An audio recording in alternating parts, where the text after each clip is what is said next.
alone because hydrogen ions are extremely reactive.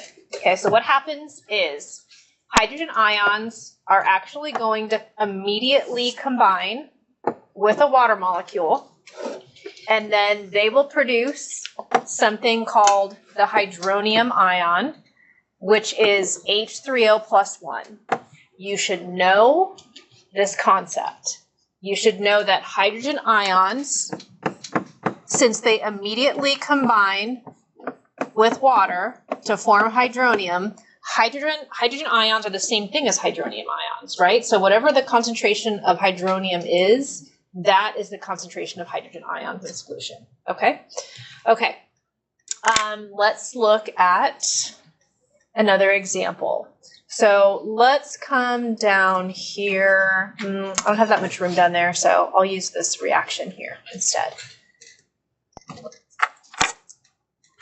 When I partner up NH3 with NH4 plus 1 on the right-hand side, you can see that we're going from H3 to H4. So here we are gaining or accepting a hydrogen ion from something else. That's why they wrote base underneath NH3. Its partner on the other side would be called the conjugate acid.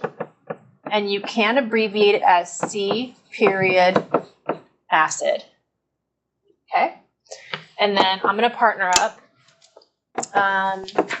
this H2O with OH negative 1 on the right-hand side. And you can see that we're going from 2 hydrogens to 1 hydrogen. So that means here we are donating or losing a hydrogen ion to something else. That's why they wrote acid underneath water. Its partner on the other side would be called the conjugate base. You may write it as C period base. Okay. And something else that they're going to introduce here is the concept of conjugate acid-base pairs. The definition is at the bottom of the page. Conjugate acid-base pairs differ by 1 hydrogen ion. So that means you have 2 conjugate acid-base pairs here. The first one would be my NH3 and NH4 plus 1. And then the second one is H2O and OH negative 1. Okay. All right, let's take a look at the next page. Let's look at the sample problems that are on the next page. We good with this? Okay.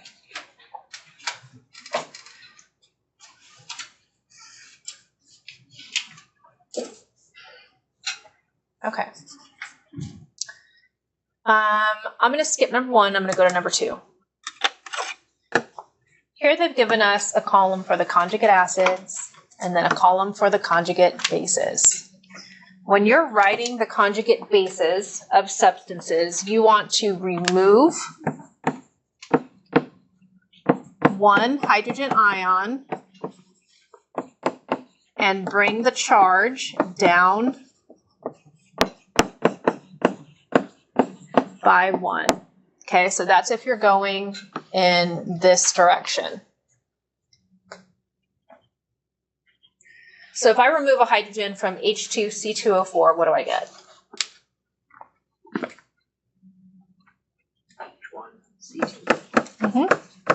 And then since I'm neutral here, there's no charge here, this would come down 1, so this would now be a negative 1, since I lost a hydrogen ion with a positive charge. And then for HCO3 negative 1, if I remove a hydrogen, what would I get next?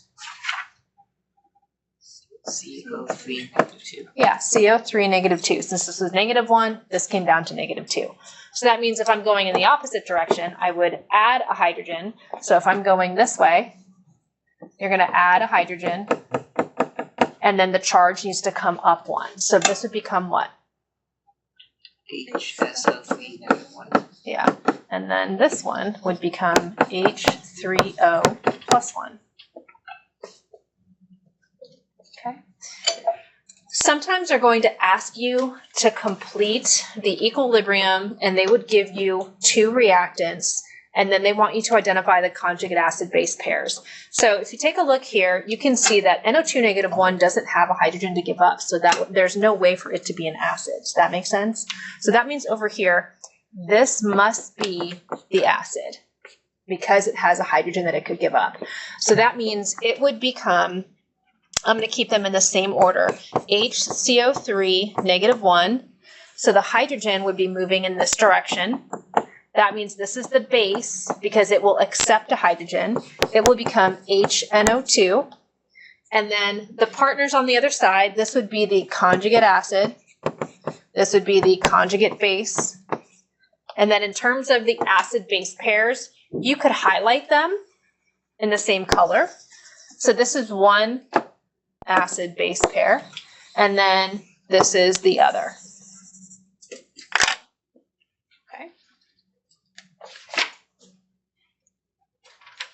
And then let's turn to the last page where we have the practice problems and amphiprotic substances.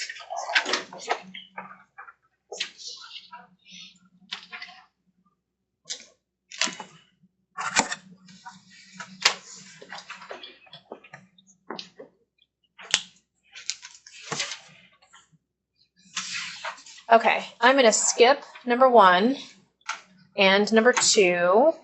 And number 3, I'm just going to go straight into amphiprotic, and then we'll be done with this.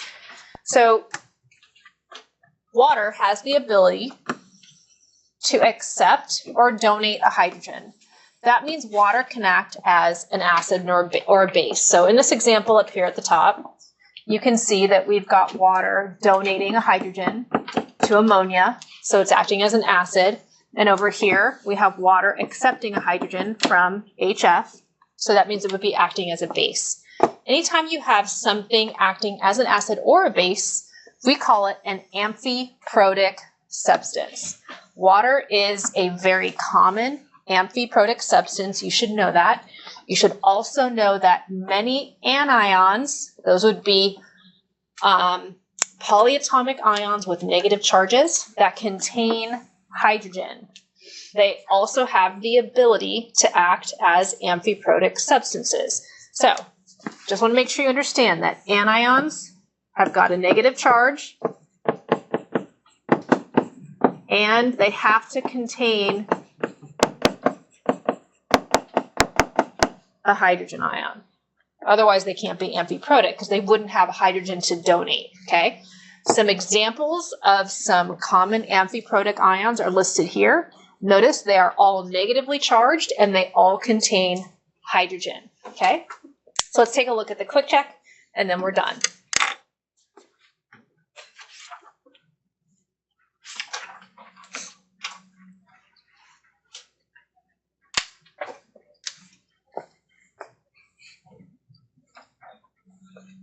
Let's look at number 3. They want us to circle the amphiprotic substances on the list. Okay, look at A. Would A be considered amphiprotic? No, you're right. Why not? It's not negatively charged. It's not negatively charged. It's acetic acid. How about B? Yes. We got a negative charge here, and it contains a hydrogen. So, yeah, B will work. How about C? No. Doesn't contain a hydrogen. D? No, doesn't have a negative charge.